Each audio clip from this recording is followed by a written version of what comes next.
Joining us now with his outlook is former Ford CEO, Mark Fields. Mark, it's good to have you. Welcome. Hi, Sarah. Good to have you. Thank you. So how did you read the price cuts on the F-150 Lightning? Well, I think, listen, they're taking a page a bit out of the Tesla playbook, which is, they have the best-selling electric pickup truck right now. They have new competition coming, whether it's the Cybertruck for what they call the lifestyle pickup truck buyers.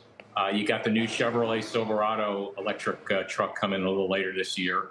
So I think they made the calculus. They said, listen, we have improved capacity. We have some lower input costs. We're going to pass some of that on to customers because they want to stoke demand. And also because, they're tripling production sometime next month. They're going up to 150,000 units from about 50 today. So they really want to generate the demand and get those customers into the brand. But they're not profitable, right? I mean, a lot of these EVs still have negative EBITDA margins. So does this make it worse? If demand is not a problem, why are they cutting prices? Well, the concern, as you said, Sarah, is that the automakers like Ford and GM, et cetera, they may have to sacrifice profit margins to compete in the EV market, despite, as you said, they have negative margins right now for the most part. But in the same token, in the auto industry, it's all about scale. You have to build up scale so that you can work on cost reductions, get efficiencies. So it's a little bit, the term, kind of invest to reap the benefits later on.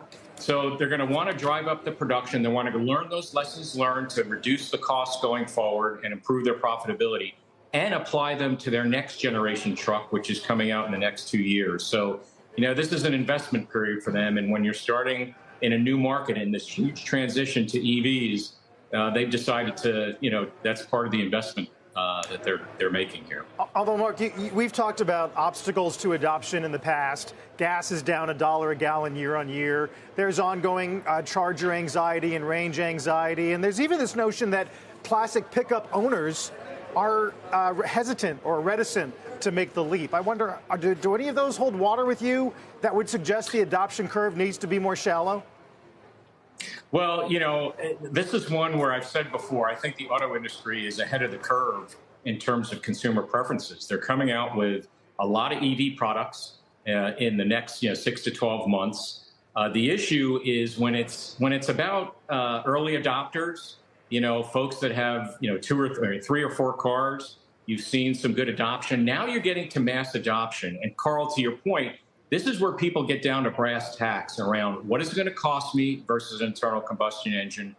How am I going to charge it? What's the convenience? And I think the moment of truth for the industry is coming because you have with the price cuts with the F-150, you got, the F-150 Lightning in a pretty good sweet spot and their starting price that, people can afford versus internal combustion engines.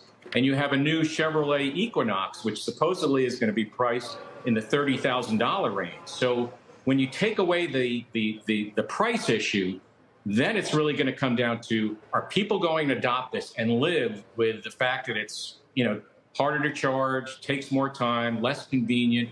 We're going to see that play out in the next 6 to 12 months, and it could get very ugly.